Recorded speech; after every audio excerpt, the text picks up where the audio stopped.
اس کی نوبت نہیں آئے گی. میرا خیال ہے, دعا بھی یہی ہے, خیال بھی یہی ہے, اس کی نوبت نہیں آئے گی. اس کی وجہ ہے ہر قوم کا ایک موڈ, مزاج, ایک بیک گراؤنڈ, ایک ڈی این اے ہوتا ہے. اور خانہ جنگی ان حالات میں, ان اقتصادی حالات میں, اور ویسے بھی ہم لوگ افقی اور عمودی طور پہ تقسیم ہیں, معاشرتی طور پہ, معاشی طور پہ, مذہبی طور پہ, ہر شعبے میں ہمارے اندر طبقاتی طور پہ تقسیم موجود ہے. اس میں اگر یہ فیکٹر بھی ایڈ ہو جاتا ہے تو پھر بچتا کچھ نہیں. لیکن دوسری طرف بندہ سوچتا ہے کہ یار دنیا کی 6 7ویں بڑی ایٹمی طاقت اور مضبوط ترین فوج, تو کیا وہ الاؤ کریں گے یہ, یا بیٹھے رہیں گے, یا نیوٹرل رہیں گے؟ میرا نہیں خیال. So let's hope for the best. Again it's not possible for me to predict کہ پاکستان جیسے انپریڈکٹیبل معاشرے میں یا کیا کیا نہیں ہو چکا, تو ہونے کو کیا ہے, کچھ بھی ہو سکتا ہے. جی صحیح. حسن صاحب, خواجہ آصف نے کہا ہے کہ عمران خان کا لانگ مارچ اب شارٹ مارچ ہو چکا ہے. ویسے عمران خان کی لانگ مارچ کو لے کر بہت سے لوگ کنفیوژن کا شکار ہیں. کیا یہ عمران خان کی حکمت عملی ہے یا کوئی اور وجوہات ہو سکتی ہیں؟ مریم, میرا ذاتی خیال یہ ہے, اگر آپ امیر تیمور کی ہسٹری پڑھو, اس نے جو بایزید یلدرم کو, ایک آدمی جو کبھی زندگی میں جس نے شکست نہیں دیکھی تھی, اس کے گھر پہنچ کے ادھر ٹرکی میں اس نے ہی ڈیفیٹڈ ہم اونلی بیکاز کہ بایزید یلدرم جیسا جنگجو آدمی, ہمیشہ فتح یاب رہنے والا بندہ, کنفیوز ہو گیا کہ یہ کر کیا رہا ہے. He suddenly disappeared also for a short while. For a short while he just disappeared. اس کو سمجھ نہیں آ رہی تھی, وہ اس کے پیچھے سے طلوع ہوا. اب خواجہ آصف کا ایک اپنا لیول ہے, یہ بی کلاس قسم کی لیڈرشپ, یہ وہ مطلب ہی از ناٹ اے لیڈر, وہ ورکرز میں سے ہے, ایک گلوریفائڈ ورکر ہے, وزیر وزور بن جاتے ہیں. عمران نے تو یہاں بھی آ کے ریکارڈز بنا دیے ہیں. اب میرا ذاتی خیال یہ ہے, یہ جو اچانک اعلان ہوتے ہیں یہ اچانک نہیں ہوتے, یہ سارا کچھ پری پلانڈ ہے. یہ میری انفارمیشن نہیں ہے, میں کسی کے ساتھ رابطے میں نہیں ہوں, یہ قطعاً پری پلانڈ ہے 100%. اچھا, یہ سارے کے سارے 13-14 جتنے بھی ہیں, ان کی اجتماعی عقل بھی جو ہے نا, ان کی اسٹریٹجی کے سامنے ہیچ ہے. یہ بھانڈوں کی طرح جھکتے مار رہے ہیں. اور یہ اصل میں یہ جو بات ہے جی شارٹ ہو چکا ہے, لانگ ہو چکا ہے, میں تو ڈے 1 سے اس ٹرم کے ہی خلاف ہوں. لانگ مارچ 1 سال سے زیادہ کا تھا, ماؤ کا, لاکھوں لوگ نکلے تھے, سینکڑوں بھی نہیں پہنچ سکے وہاں منزل پہ. تو یہ اور بات ہے, یہ لانگ ہے, یہ شارٹ ہے, مت مار دی ہے ان کی, یہی اسٹریٹجی ہے. ان کے ہوش و حواس گم ہیں. ان کے بندے نجی محفلوں میں بیٹھ کے جو گفتگو کرتے ہیں, انفارچونیٹلی میں شیئر نہیں کر سکتا, چونکہ ہمارے جان پہچان کے لوگ ہر پولیٹیکل پارٹی میں ہیں جو ذاتی سطح پہ جاننے والے ہوتے ہیں. تو یہ دیکھتے جائیں, 13 جماعتی بھانمتی کا کنبہ ہے, بونگیوں کی قوالی کر رہا ہے, اور عمران انتہائی مہارت سے اپنے ورکرز کو, خود کو, اپنی ٹیم کو تھکنے بھی نہیں دے رہا, لوگوں کو سکون سے بھی نہیں بیٹھنے دے رہا, ان کو انگیج بھی کیا ہوا ہے, ان کو ڈس انگیج بھی کیا ہوا ہے. وہ ایک حیرت انگیز قسم کی اسٹریٹجی جو ہے نا, انوکھی قسم کی حکمت عملی جو ہے وہ اس نے اختیار کی بھی ہے, جو ان کی سمجھ میں نہیں آ رہی. حضرت سوشل میڈیا پر یہ بحث بھی چل رہی ہے کہ لانگ مارچ کو کامیاب بنانے کے لیے پی ٹی آئی نے خود ہی حملہ کروایا عمران خان پہ. کتنی یہ مکانہ, یعنی کوئی بہت ہی پست دماغ, پست میں اس حوالے سے نہیں کہہ رہا, بہت ہی محدود سوچ کا کوئی نیم پاگل آدمی یہ بات کرے گا. اس کی وجہ ہے ایک بڑا خوبصورت, سنو ادیم ہاشمی کا 2 مصرے سن لو. بموں کی آنکھیں نہیں ہیں جو دیکھ کر پھٹیں, اور اپنے ٹکڑوں کو بے گناہوں سے دور پھینکیں. گولی گولی ہوتی ہے, یہ پلاننگ سے نہیں کہ ایک سے زیادہ فائر ہوں. وہ ایک آدمی, بات سنو, ایک مرڈر کیس تھا, ایک کافی سال پہلے کی بات ہے. ہوا کیا, ایک آدمی نے دوسرے پہ فائر کیا. میں مثال دے رہا ہوں, اس سے سمجھنے کی کوشش کریں. اس طرح کی سچویشن میں تو کچھ بھی ہو سکتا ہے. ہوا کیا, اس نے اس کو ڈرانے کے لیے فائر کیا اس کی ٹانگ پہ, وہ بندہ پینک کر کے بیٹھ گیا, سیدھی ماتھے پہ لگی. کون پاگل اس طرح کا رسک لے گا کہ مجھ پہ فائر کھول دو جی؟ گولی تو رستہ بھول سکتی ہے. احمقانہ ترین سوچ ہے, لیکن یہ لگے رہے ادھر. صحیح. حسن صاحب, جی, ویسے اس میں تو کوئی شک نہیں کہ عمران خان اس وقت پاپولر ترین لیڈر ہیں. آپ کو عمران خان کے مقابلے میں کون سا کوئی لیڈر نظر آتا ہے جو ان کا مقابلہ کر سکے؟ دیکھیں, ہم شروع اگر کرتے ہیں اپنی ٹوٹل ہسٹری دیکھتے ہیں تو بابائے قوم اس لیے نہیں کہ روایت ہے یہ فلانا ہے وہ مانی ہے, سبحان اللہ, ایسا آدمی تو دوبارہ نصیب ہی نہیں ہوا اس ملک کو.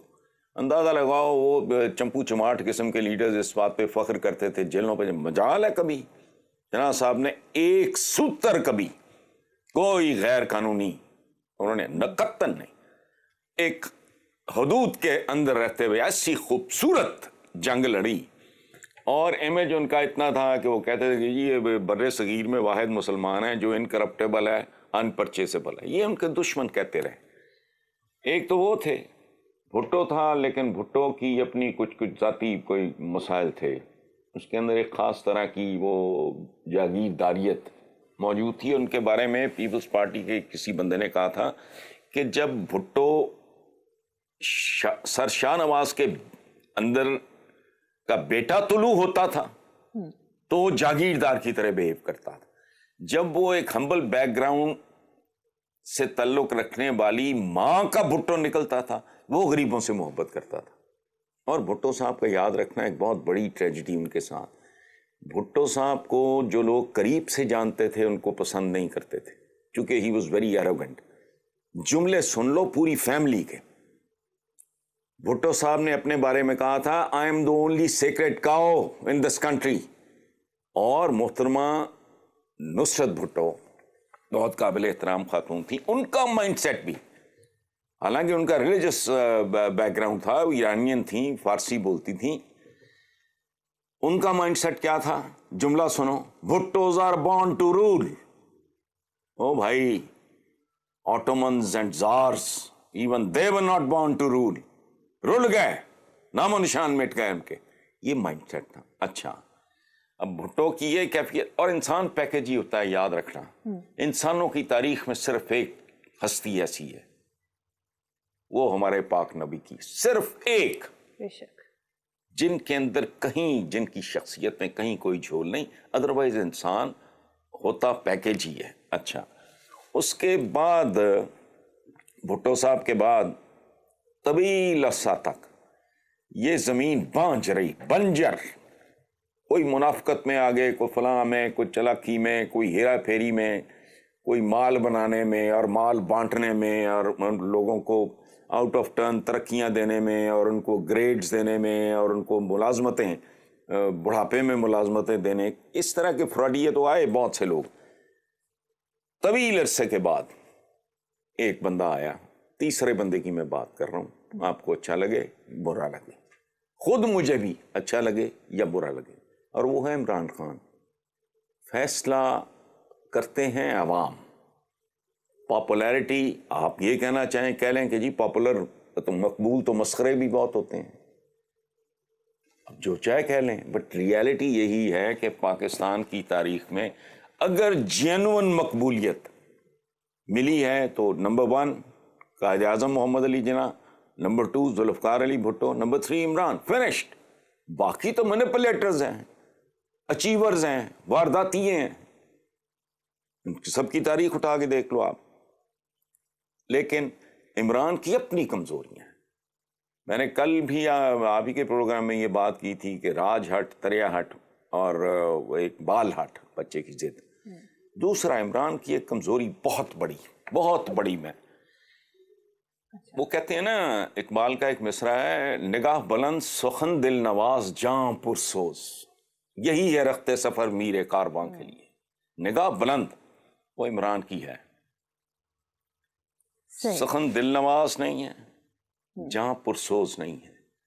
دیکھو اپنے ساتھیوں سے نہیں لڑا کرتے, ان کی کمزوریاں اگر کوئی ہوں ان سے لڑتے ہیں. یاد رکھنا, صحابہ میں سے ہر بندہ اسلام قبول کرتے ہی ریفارم نہیں ہو گیا تھا.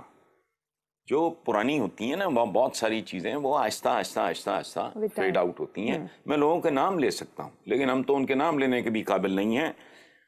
اپنے ساتھیوں کی کمزوریوں سے لڑو. اور بات سنو، ایک آخری مثال بات کرتے ہیں یہ ریاست مدینہ کی، تو شاہ مدینہ کی مثال سامنے رکھیں. ان کے غلام تھے حضرت زید، ان کا واقعہ یاد کرو. وہ پشتینی غلام نہیں تھے، اغوا کیے گئے تھے. باپ ماں باپ ڈھونڈتے ڈھونڈتے وہ گفٹ کیا کسی نے بی بی خدیجہ کو، انہوں نے حضور کو دے دیا. زید ان کا نام تھا. چند سالوں میں ڈھونڈتے پتہ کرتے کرتے وہ پہنچ گئے ان کے والد اور چچا وغیرہ. تو انہوں نے کہا جی کہ جتنے پیسے ہیں ہم اس کے دینے کو تیار ہیں. یہ وہ پہچان لیا باپ نے، بیٹے نے، سب نے ایک حضور نے بڑی محبت سے کہا کہ میں تو اس کو آزاد کر چکا ہوں، یہ تو غلام ہے ہی نہیں. جو جانا چاہے تو بسم اللہ بھائی آپ لوگ لے جائیں. You know what happened? Zaid نے انکار کر دیا. اس نے کہا جی میں تو آئی ایم دا ہیپیسٹ سن آن دس ارتھ. مجھے میرا گمشدہ خاندان مل گیا ہے، میں آتا جاتا سب کچھ رہے گا. میں تو نہیں دنیا میں، جب تک میں زندہ ہوں میں حضور کو چھوڑ ہی نہیں سکتا. اب مجھے یہ بتاؤ، آپ ریاست مدینہ کی بات کرتے ہو تو شاہ مدینہ کے رویے وہ تو ممکن نہیں ہے عام لوگوں کے لیے، لیکن جتنا ماڑا موٹا زندگی میں اس پہ عمل کر سکو، تھوڑا بہت اتنا ہی کر لو تو بہت بڑی بات ہے. بہرحال کمزوریاں ہوتی ہیں لیکن پاپولر ترین تیسرا لیڈر ہے اس ملک میں، ادروائز نہیں. میں ایسٹ پاکستان کی بات نہیں کر رہا، وہاں شیخ مجیب الرحمان وہ اور کہانی ہے، ہم اپنی بات کریں. وہ تو قصہ پارینہ ہو گیا، نئی نسلوں کو تو پتہ بھی نہیں ہے کبھی مشرقی پاکستان بھی ہوتا تھا. جی ٹھیک ہے حسن صاحب، کچھ بات اکانومی کے حوالے سے کر لیتے ہیں. ہمارے ہاں آئی ایم ایف کی پالیسیز کو اس طرح سے پیش کیا جاتا ہے جیسے پاکستانی عوام کی دشمن ہے آئی ایم ایف. جیسے مہنگائی بھی بڑھ گئی ہے، بجلی کی قیمتوں میں آئے روز اضافہ ہو جاتا ہے، تو کیا آئی ایم ایف واقعی پاکستانی عوام کا دشمن ہے؟ بڑا اچھا، بڑا آپ نے بیسک سا سوال کیا ہے. سمجھ لیں آپ بھی، ہمارے ویورز بھی، اس ملک کے شہری بھی، اس ملک کے نوجوان بھی، اس ملک کی خواتین بھی، آئی ایم ایف ویلن نہیں ہے. ویلن یہ ہیں، یہ سب کے سب. کبھی سنا آئی ایم ایف نے کبھی کسی ملک پہ جا کے ان پوری کی پوری کیبنٹ بلا کے گنز تان لی ہوں، گن پوائنٹ پہ کہا ہم سے قبضہ لو؟ او بھائی ہوش کرو. یہ میرا خیال ہے پرویز مشرف صاحب کے زمانے میں انہوں نے مہارت سے جان چھڑا لی، جان چھٹ گئی، کہ پھر پھنس گئے جا کے. وہ بلدی دے بتھے تسی آپ وڑ دے ہو، چھکے تم خود مارتے ہو. امریکہ پہ تھوڑے قرض ہیں. قرض لینا ماڈرن ورلڈ میں، ماڈرن اکانومی میں کوئی بری بات نہیں. جتنا بڑا وہ ہوگا صنعت کار ہوگا، جتنا بڑا انٹرپرینیور ہوگا، کاروباری، قرض لیتے ہیں وہ، لیکن وہ قرض کھاتے نہیں. یہ نہیں ہوتا اس دنیا میں کہ جی وہ کھاتے ہیں تو لگاتے بھی ہیں. نہ، وہ لگاتے ہیں، یہ کھاتے ہیں. آئی ایم ایف کہاں سے ولن ہو گیا بھائی؟ وہ آ کے منتیں کرتا ہے، دھمکیاں دیتا ہے، کوئی گن پوائنٹ پہ آپ کو قرض دیتا ہے. آپ جا کے آپ کے تازہ ترین وزیر اعظم کے مطابق ناک سے لکیریں منتیں کر کے. او بھائی ایک سود خور ہے، میں جاتا ہوں اس کی منت تڑلا کر کے، میں اس سے اگر قرض اٹھاتا ہوں، پھر قرض قسطیں میں دے نہیں پاتا، سود سمیت میں نے واپس کرنا ہوتا ہے. وہ کوئی فلاحی ادارہ ہے؟ وہ عیدی ویلفیئر ہے، وہ انٹرنیشنل مانیٹری فنڈ. اصل میں یہ ویلنز ہیں. وہ کہتے ہیں کرپشن روکو، وہ تو ان کی خوراک ہے. بجلی چوری روکو، فلانا کرو، یہ ان میں سے تو کوئی کام کرتے نہیں ہے. اس لیے یہ ان کو یہ اصل ویلن یہ خود ہوتے ہیں. اور بہت پہلے محمد علی ہمارے پرائم منسٹر بھی رہے ہیں، پور مینز بجٹ بھی انہوں نے دیا تھا ایک زمانے میں. ان کا جملہ ہے شروع کے دنوں میں کہ یہاں اگر قرضے کی لت پڑ گئی تو پاکستان پہ وہ دن دور نہیں ہے کہ قرض چکانے کے لیے قرض لینا پڑے گا. جو صورتحال ہے IMF قطعاً بلن نہیں ہے, ہرگز نہیں. حسن صاحب, چین نے کہا ہے کہ پاکستان کو معاشی بحران سے نکالیں گے. چلیں ہم دیکھ لیتے ہیں. چینیں جو ہیں انہوں نے بہت سارے معجزے کیے ہیں, یہ بھی معجزہ ہی ہوگا, لیکن یہ مشکل لگتا ہے مجھے اس لیے کہ جس جھولی میں 100 چھید ہوئے اس جھولی کا پھیلانا کیا. پاکستان کی اکانومی کا پیندہ ٹوٹا ہوا ہے. یہ وہ برتن ہے جس کا پیندہ کھایا جا چکا ہے. جو جتنا مرضی ڈالے گا نکل جائے گا. جب تک رویے تبدیل نہیں ہوتے, جب تک ترجیحات تبدیل نہیں ہوتی, اس وقت تک یہ ممکن نہیں ہے. لیکن بہرحال ہم چینیوں کے شکر گزار ہیں. دیکھو انہوں نے ہمارے وزیر اعظم کے استقبال کے لیے اپنے نائب وزیر خارجہ کو بھیجا. یار مہربانی دیکھو, تھے تو نائب وزیر خارجہ ہی نا. میں یہی تو عرض کر رہا ہوں, ان کی مہربانی ہے. ادروائز وہ اپنے کسی سیکشن آفیسر ٹائپ کسی 16ویں 17ویں گریڈ, یعنی اس کے ایکویلنٹ مجھے تو ان کے سسٹم کا نہیں پتا, اگر کسی افسر کو بھوج دیتے تو ظاہر ہے وہ ہمارے وزیر اعظم نے یہ تو نہیں کہنا تھا کہ جی میں واپس جا رہا ہوں, میری توہین ہو گئی فلانا پروٹوکول یہ وہ وغیرہ. تو بہرحال ان کی شفقتوں کا تو اندازہ ہی کوئی نہیں ہے. پاک چین دوستی پہاڑوں سے اونچی, شہد سے میٹھی, سمندروں سے گہری.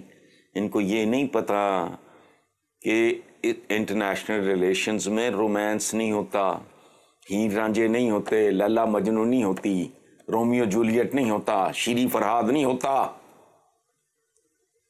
آقا اور غلام کا رشتہ ہوتا ہے یا دوستی کا رشتہ ہوتا ہے. اس میں پھر یہی ہوتا ہے. وزیر اعظم کو وزیر اعظم نہیں, نائب وزیر خارجہ ریسیو کرتا ہے. یہ سارے جو ڈائلاگ, ہم چونکہ قوم ہی ڈائلاگ بازوں کی قوم ہے, مکالمے بولنے والے لوگ ہیں ہم. ادروائز یہ وہ ملک ہے جہاں ایک مکالمہ ہٹ رہا ایک زمانے میں اور آج بھی محاورے کے طور پہ استعمال ہوتا ہے. پتہ مکالمہ کیا ہے؟ چوری میرا پیشہ, نماز میرا فرض. بڑا لوگوں نے انجوائے کیا. اس طرح کی صورتحال ہے. وہ کریں گے مدد, لیکن اس لیے نہیں کہ وہ آپ کے تھوبڑے ان کو پسند آئیں یا وہ آپ کی اصل اوقات سے واقف نہیں ہے, آپ کی اصل حیثیت سے واقف نہیں ہے. نو, دیر آر ریزنس. یہ دنیا ایک نئے ورلڈ آرڈر کی طرف جا رہی ہے. میں نے اشارہ بھی کیا تھا پچھلے پروگرام میں. اب رشیا ہے, سعودی عربیہ یا چائنا وغیرہ, تو اس میں حیثیتوں کا تعین ہوتا ہے, اہم ہی نہیں ہے. یہ جو ہے نا برادر برودر, یہ برادر برودر میں ٹھیک ہے اپنی جگہ پہ, چھوٹا بھائی بڑا بھائی ان کا ایک فرق ہوتا ہے, ایک پروٹوکول ہوتا ہے. تو جس حیثیت میں ہم لوگ ہیں, جو ہم پہ جو جتنی بھی مہربانی کر دے. میں کل پرسوں ہی, بلکہ کل رات کی بات ہے, نعیم بخاری صاحب آئے ہوئے تھے اسلام آباد سے, تو ایک دوست کے یہاں کھانا تھا محبوب اسلم صاحب کی طرف. تو رستے میں ایک جمع غفیر تھا خواجہ اسراؤں کا, اس کو ٹرانسجینڈر جو بھی کہہ لو یار, میں حقارت سے کوئی بات نہیں کر رہا, قطعاً ہی نہیں. جس کو قبر یاد ہو وہ, اس کے اندر حقارت نہیں ہوتی, اس کے اندر ایروگنس بھی نہیں ہوتی. بدنام کوئی کرنا چاہے تو اس کی مرضی. اور ایک نہیں, میرا خیال ہے کہ 10-15 تو مجھے نظر آ رہا تھا. وہ پوری وہ ٹریفک جیم تھا کل ہڑتالوں کی وجہ سے, کہ مجھے جو بھی دے دیں گے میں برا نہیں مناؤں گی. میرے ساتھ رانا جاوید عمر بھی تھا. بس سوچ میں پڑ گیا, because I was not carrying my wallet. تو بڑا مجھے دکھ سا ہو رہا تھا. اب جو بھی دے دیں گی میں آپ کو دعا دوں گی اور برا نہیں مناؤں گی, مجھے کچھ اس طرح کی. ہر حلفاً یہ بات کہہ رہا ہوں, کل رات کی بات ہے. ہمیں بہت دور سے جانا پڑا, حالانکہ جانا ہم نے تھا کیولری گراؤنڈ, لیکن وہ یہاں سے پھر ہوتے ہواتے پتہ نہیں کدھر سے نکل کے وہ کینٹ کی طرف سے ہو کے ہمیں جانا پڑا. جو سچویشن تھی, یہ پروٹیسٹ وغیرہ ہو رہا تھی, یہ وہ سارا. تو جو دے دے اس کا بھلا, جو نہ دے اس کا بھی بھلا. ہمیں تو انہوں نے وہاں پہنچا دیا. باقی برادر برودر یہ وہ، اور جو طاقتور ہوتا ہے وہ پھر تھوڑا اپنی ووکیبلری بھی، اپنا ڈکشن بھی چینج کر لیتا ہے. کل تک پوری دنیا ہمیں کہتی تھی کیا تیسری دنیا، گالی تھی. انہوں نے کہا یار کم، اور تو ان کو کچھ نہیں دے سکتے، اچھا لفظ ہے. تو اب وہ کہتے ہیں ڈیولپنگ کنٹریز. ٹھیک. پہلے کہتے تھے وہ معذور ہے، اب کہتے ہیں جی وہ اسپیشل پرسن ہے. تو یہ ان کی زبان ہے، اور وہ کیا بالکل ہمیں کریں گے ریسکیو. اللہ ان کا بھلا کرے. ٹھیک ہو گیا حسن اللہ صاحب. ان کو آباد رکھے. چین جانے والے وزیر اعظم کے وفد میں 48 افراد خصوصی فلائٹ سے گئے ہیں، جس پر 6 کروڑ 60 لاکھ کا خرچہ آیا، اور اسپیشل مینیو میں زعفرانی چکن، کابلی پلاؤ، مٹن کے چپلی کباب، لیم چوپس، میٹھے کی مختلف ڈشز اور فریش جوسی شامل ہیں. غریب عوام کے پیسے پر اتنی موج اور کوئی پوچھنے والا نہیں ہے. پہلی بات تو یہ ہے کہ میرے خلاف آپ نے سازش کیا. آپ کو پتا ہے کہ میں دن میں 1 بار کھانا کھاتا ہوں. آپ نے ابھی مجھے بھوک لگوا دی ہے یہ مینیو سنا کے. جمہوری مینیو ہے.